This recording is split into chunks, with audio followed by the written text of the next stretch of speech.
pernah mendengar beberapa kisah pengusaha sukses di dunia. Tapi tahukah pemirsa bahwa ternyata untuk meraih kesuksesan tidak harus dengan uang yang besar. Dibutuhkan tekad kuat, kemauan untuk maju, usaha tak kenal lelah, disertai dengan ide-ide sederhana dan inovatif. Plus doa kepada Tuhan, niscaya seseorang bisa meraih kesuksesan. Dan kali ini, On The Spot akan merangkum beberapa kisah mereka dalam orang-orang sederhana yang sukses.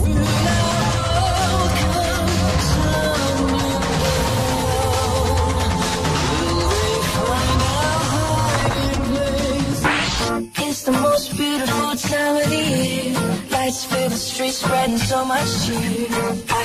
Keterbatasan biaya dan kurangnya fasilitas nyatanya tak mampu meredam impian dan tekad bulat seseorang untuk meraih kesuksesan. Seperti kisah Raini, gadis muda anak tukang beca. Dia berhasil wisuda dengan gelar lulusan terbaik. Segala keterbatasan Raini beserta keluarga tidak menjadi halangan baginya untuk terus mengejar impiannya menjadi seorang guru. Lulusan jurusan pendidikan akuntansi Universitas Negeri Semarang ini mendapat dukungan penuh dari keluarganya untuk terus berusaha mengejar impiannya. Sang ayah, Mugiono, rela pensiun dini dari pekerjaan sebelumnya hanya untuk mendapatkan uang pesangon demi membiayai kebutuhan perkuliahan anaknya dan memilih menjadi tukang beca. Tak hanya menjadi tukang beca, Mugiono juga menambah penghasilan untuk menafkahi keluarganya dengan bekerja sebagai seorang penjaga sekolah pada malam hari dengan bayaran 450.000 per bulannya.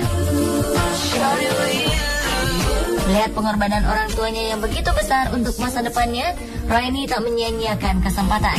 Ia berhasil merampungkan pendidikan S1-nya hanya dalam 7 semester dengan IPK nyaris sempurna, 3,96. The wise men follow the star, the way I follow my heart, and they led me to a hit the drink, take a look, watch the past go up and smoke. Di Sidoarjo, Jawa Timur, Iwayan Dendra sudah puluhan tahun hidup serba kekurangan. Namun semua ini tak membuatnya patah semangat. Latar belakang keluarga tidak mampu menjadikannya seorang pekerja keras. Dengan sifat mandiri, kreatif dan suka berinovasi, serta tekad bulat dan tanpa mengenal rasa malu, Dendra memilih menjalani profesi sebagai pemulung. Putra pertama dari 3 bersaudara pasangan almarhum Inengas Sateng dan Ninyoman Teke ini akhirnya berkecimpung di dunia barang bekas. Jika dibutuhkan tenaga ekstra, Dendra tetap semangat mendatangi sebuah pabrik hanya untuk mencari limbah dan sampah bekas. Namun siapa sangka usahanya ini membawa dirinya menjadi seorang pemulung sukses dan mampu mengumpulkan keuntungan hingga puluhan juta rupiah per minggunya. Bapak 5 anak ini tak merasa malu akan pekerjaan yang mengharuskan dirinya berkecimpung dengan sampah dan barang bekas. Tidak hanya itu, ia juga sukses menjadi anggota legislatif di Sidoarjo, menjabat sebagai ketua DPC sebuah partai dan juga sebagai koordinator pemulung di Sidoarjo.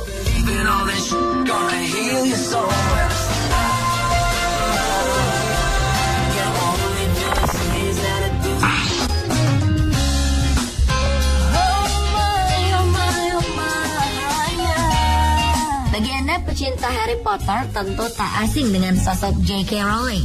Perempuan kelahiran Inggris ini hanyalah gadis biasa yang menemukan kecintaannya pada bidang menulis, khususnya cerita-cerita fantasi. Hingga pada Desember 1990, Rowling harus merelakan ibunya dipanggil oleh Yang Kuasa. Sejak saat itu ia pindah ke Porto, Portugal untuk mengajar bahasa Inggris. Hidup yang ia jalani tidaklah istimewa. Rowling hanya menghabiskan waktunya untuk menulis novel di kafe-kafe. Rowling muda bahkan sempat didiagnosis menderita depresi klinis dan sering mencoba untuk bunuh diri lantaran kisah asmaranya yang kandas.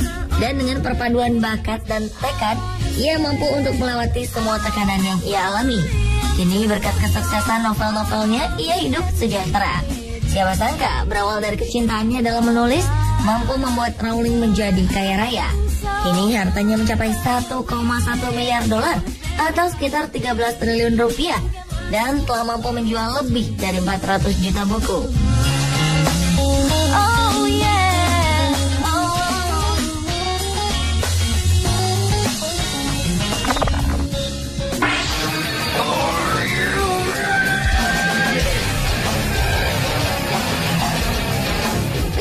heavy metal pasti tak asing dengan nama Ozzy Osbourne, vokalis band Black Sabbath yang juga dijuluki sebagai Godfather of Heavy Metal. Ternyata di balik karirnya yang cemerlang, Ozzy Osbourne melewati tahap sulit semasa hidupnya. Lahir di Aston, Inggris, Ozzy tumbuh dalam lingkungan yang jauh dari kata cukup. Bekerja sebagai pembuat perkakas, orang tuanya bekerja keras untuk menghidupi Ozzy dan 5 saudara kandungnya. Selain itu, Ozzy juga penderita disleksia dan tidak mampu menunjukkan prestasi yang baik di sekolah, sehingga ia lebih melirik ke kegiatan ekstrakurikuler seperti musik dan drama. Namun sayang, di usianya yang ke-15, Ozzy putus sekolah dan menjadi buruh konstruksi. Guna bertahan hidup, ia melakukan berbagai pekerjaan seperti menjadi tukang ladang, pembuat perkakas, dan menjadi buruh di pabrik mobil. Pengalaman hidupnya ini membuat Ozzy membulatkan tekadnya meraih mimpi menjadi seorang penyanyi. Dengan usaha dan bantuan dari teman-temannya, Ozzy mampu membuat bandnya sendiri, Black Sabbath. Hingga kini Ozzy masih terus berkarya.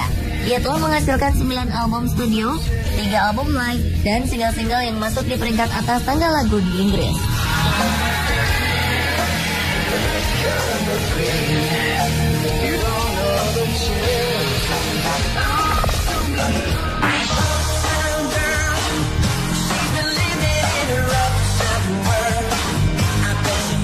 Anda pernah mendengar kata tip X? Cairan putih yang mudah kering ini menjadi alat tulis wajib para pekerja yang berkecimpung dalam bidang menulis. Alat ini mempermudah pekerjaan Anda tanpa harus mengetik atau menulis ulang saat Anda melakukan kesalahan. Gagasan awal munculnya tip X ini berawal dari seorang perempuan bernama Betty Graham yang bekerja sebagai sekretaris. Pada 1951, Betty bertugas mengetik dokumen-dokumen penting dengan menggunakan mesin tik. Tak jarang Betty melakukan kesalahan dalam mengetik yang mengharuskannya mengulang semuanya dari awal. Hingga pada suatu hari, Betty mengusung ide brilian dengan meramu cat putih dan kuas kecil. Betty mengoleskan cat ramuannya ini setiap kali ia melakukan kesalahan. Dan cat putih dengan kuas kecil yang ia beri nama Mistake Out ini sangat disukai teman-temannya. Ceremonia ini membuatnya mendapat dorongan dari para kerabat. Hingga akhirnya Betty memutuskan untuk mendirikan usahanya sendiri dengan membangun sebuah pabrik Mistake Out. Pada 1972, usahanya mampu menjual setidaknya 5 juta botol Mistake Out setiap tahunnya. Dan menurut data, ketika Betty meninggal pada 1980, kekayaannya mencapai 475 juta dolar atau sekitar 5,6 triliun rupiah. Wow, siapa sangka kalau ide kecil itu bisa membuatnya kaya.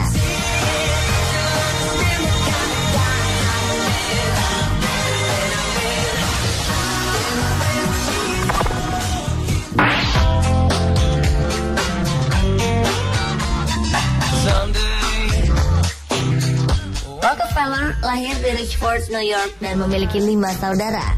Keluarganya hidup sangat sederhana. Ayahnya adalah seorang pedagang keliling.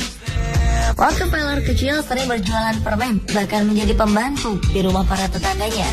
Setelah lulus dari bangku sekolah, Rockefeller mendapat pekerjaan di perpustakaan dengan penghasilan hanya $50 per 3 bulan atau hanya sekitar Rp600.000 pada saat itu. Di usianya yang masih sangat muda, Rockefeller merupakan pekerja keras. Dia selalu berpikir matang-matang sebelum bertindak. Setelah beberapa kali bekerja serabutan, ia akhirnya memiliki pekerjaan tetap sebagai asisten penjaga toko. Dan dengan tekad kuat untuk maju, ia memilih untuk mendirikan usaha bersama temannya, Maurice B. Clark. Keduanya membangun usaha kilang minyak yang dikerjakan secara manual bersama-sama dengan 2 karyawannya. Dari hasil pendapatannya, Rockefeller mampu membeli perusahaan Clark Brothers dan menamainya Rockefeller and Andrews. Terus-menerus menekuni bisnis yang ia bangun dari dasar, kini Rockefeller mampu mendirikan perusahaan Standard Oil dan menjadi miliarder pertama di dunia.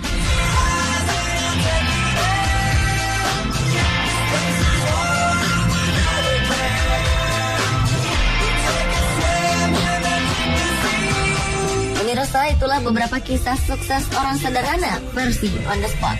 Halangan dan rintangan bukanlah alasan untuk kita berhenti dan menyerah. Disitulah tekad kita diuji. Jika orang lain bisa mewujudkan mimpi, sudah pasti kita juga mampu meraihnya.